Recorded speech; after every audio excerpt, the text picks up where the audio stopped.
संयम, श्रम, स्वावलंबन और स्नेह। शारीरिक हित की दृष्टि से आहार विहार में संयम तथा दैनिक कार्यों में स्वावलंबन।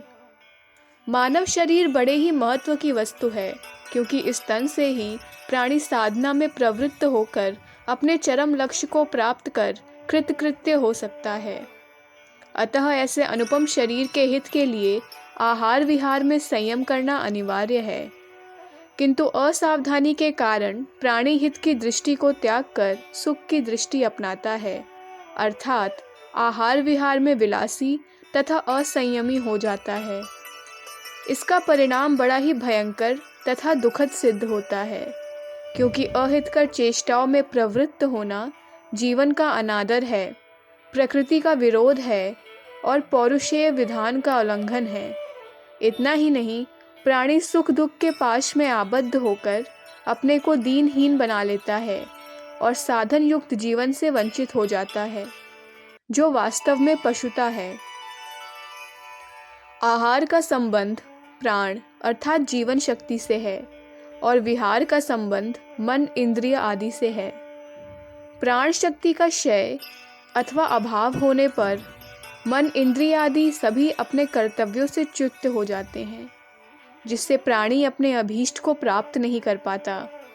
इस दृष्टि से जीवन शक्ति का सुरक्षित रखना तथा उसका सद्व्यय करना अत्यंत आवश्यक है।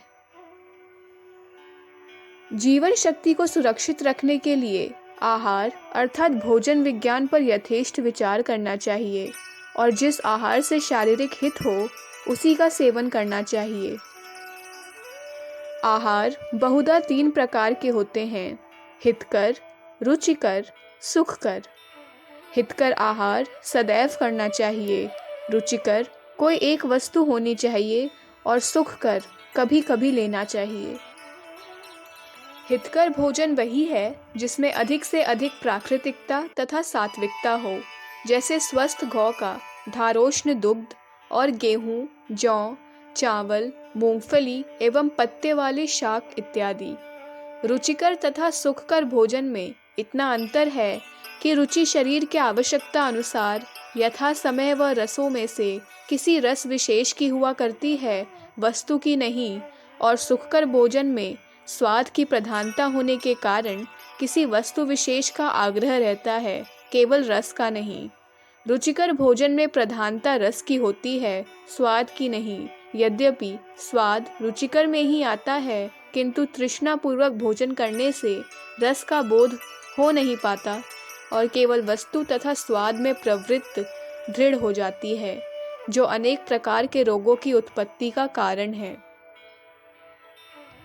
आसक्ति पूर्वक भोजन करने का स्वभाव केवल इस कारण बन जाता है कि प्राणी भोजन में ही जीवन बुद्धि कर लेते हैं, जो वास्तव में प्रमाद है। भोजन वास्तव में यज्ञ है, उपभोग नहीं। इस दृष्टि से भोजन से उन्हीं वस्तुओं को लेना चाहिए जिनसे प्राण देवता की यथावत पूजा सेवा हो सके, अर्थात प्राण शक्ति सुरक्षित रह सके। यज्ञ में उन्हीं वस्तुओं का उपयोग होता है, अर्थात आहुति दी जाती है जो हितकर हों, और हित उन्हीं वस्तुओं से होता है जो स्वभाव से सात्विक हों। भोजन कब और कैसे करना चाहिए, इसकी जानकारी भी आवश्यक है। स्वास्थ्य की दृष्टि से दिन के दूसरे पहर में और रात्रि के प्रथम पहर में ही भोजन कर लेना चाहिए। भोजन शांत तथा प्रसन्न चित्त से चबा चबा कर करना चाहिए, जिससे मुंह का रोला रस पर्याप्त मात्रा में मिल जाए। इस संबंध में किसी ने तो यहाँ तक कह दिया है कि भोज्य पदार्थों को पियो और पेय पदार्थों को खाओ, अर्थात भोज्य पदार्थों को इतना चबाओ कि वह तरल बन जाए। भोजन की मात्रा न तो अधिक हो न कम, भोजन उतनी ही मात्रा में करना चाहिए जिससे पेट का भान न हो। पेट का भान न्यून या अधिक आहार करने पर ही होता है, और ये दोनों स्थितियाँ अप्राकृतिक हैं। कुछ न कुछ शारीरिक श्रम किए बिना भोजन करना अहितकर है, अतएव कुछ श्रम करने के पश्चात ही भोजन करना चाहिए। भोजन की उत्पत्ति तथा उसके पचाने का संबंध सूर्य से है। इसी कारण दिन के दूसरे पहर के भीतर और रात्रि के प्रथम पहर में भोजन करना हितकर होता है। भोजन उन्हीं लोगों का बनाया हुआ स्वास्थ्यकर होता है जिनके कर्म, विचार तथा स्नेह की एकता हो। भोजन करते समय इस बात का विशेष ध्यान रखना चाहिए कि अपने समीप कोई ऐसा प्राणी तो नहीं जिसने भोजन न किया हो। जहाँ तक हो सके यथाशक्ति बांटकर ही भोजन करना चाहिए। भोजन बनाते तथा बनवाते समय इस बात का भी ध्यान रखना चाहिए कि बनाए हुए भोजन में से दूसरे को भी देना है। केवल अपने लिए ही भोजन बनाना अथवा बनवाना उचित नहीं है, क्योंकि प्रत्येक प्राणी ने उस अवस्था में भी भोजन किया है जबकि वह स्वयं नहीं बना सकता था। इस निर्विवाद सत्य का सदैव आदर करना चाहिए। स्मरण रहे कि हमें जो कुछ मिला है वह किसी की देन है, अतएव देने के योग्य होने पर देकर ही भोजन करना चाहिए। विहार मन, इंद्रिय आदि का भोजन है। इस संबंध में भी यथेष्ट ध्यान रखना अनिवार्य है। मन, इंद्रिय आदि में उत्पन्न हुए वेग को दबाना अथवा अमर्यादित ढंग से पूरा करना उचित नहीं है। जो वेग उत्पन्न हो उसको नियमानुकूल साधन बुद्धि से पूरा करना चाहिए। वेग छुपे हुए राग का परिणाम। जिस राग को विवेक पूर्वक नहीं मिटा पाते, उसकी वास्तविकता का अनुभव करने के लिए नियमित एवं धर्मानुकूल प्रवृत्ति अनिवार्य है तथा प्रत्येक प्रवृत्ति के अंत में स्वाभाविक निवृत्ति को अपनाकर मन एवं इंद्रिय आदि को स्वस्थ तथा शांत करना चाहिए, क्योंकि प्रवृत्ति के अंत में मन, इंद्रिय आदि के शांत तथा स्थिर होने पर ही आवश्यक शक्ति का विकास होता है, जो उन्नति का मूल है। छींक, प्यास, भूख, निद्रा एवं मलमूत्र त्याग आदि शारीरिक वेगों का यथा समय तुरंत निकास करना ही स्वास्थ्यकर है। काम वेग के संबंध की बात पर भी विचार करना आवश्यक है।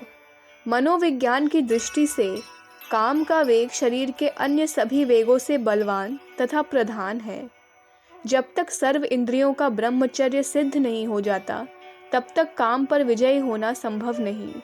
शरीर की सत्यता तथा सुंदरता एवं इंद्रिय जन्य ज्ञान का सद्भाव जब तक रहता है, तब तक काम का अंत नहीं हो पाता। अतः काम पर विजयी होने के लिए शरीर की वास्तविकता का यथेष्ट ज्ञान तथा अपने अभीष्ट में अत्यंत प्रियता जागृत होना अनिवार्य है। कारण कि लक्ष्य की प्रियता का रस सभी इच्छाओं को खाकर तीव्र लालसा उत्पन्न करता है, जो काम का अंत करने में समर्थ है। किसी आस्तिक का कथन है कि राम की लालसा काम को खाकर राम से अभिन्न कर देती है। इसके अतिरिक्त जहाँ तक हो सभी व्यक्तिगत कार्य अपने आप ही कर लेना चाहिए। किसी अन्य की सहायता उस समय तक ना ली जाए जब तक कोई विवशता ना आ जाए। कारण कि स्वयं अपना काम अपने आप न करने से श्रम के महत्व का अनादर होता है, जिससे प्राणी आलसी और विलासी बन जाता है। इससे अर्थ का महत्व बढ़ता है, जो प्राणों में संग्रह की भावना उत्पन्न करता है। इससे उसमें मिथ्याभिमान आ जाता है और समाज में दरिद्रता की वृद्धि होती है।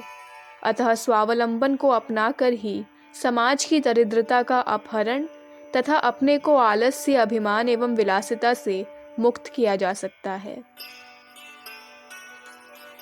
अखंड ज्योति, फरवरी 1957, पृष्ठ संख्या 14। हमारे YouTube चैनल विचार क्रांति दूत अखंड ज्योति पत्रिका को सब्सक्राइब करें एवं अगली वीडियोस प्राप्त करने के लिए बेल आइकन दबाएं। धन्यवाद।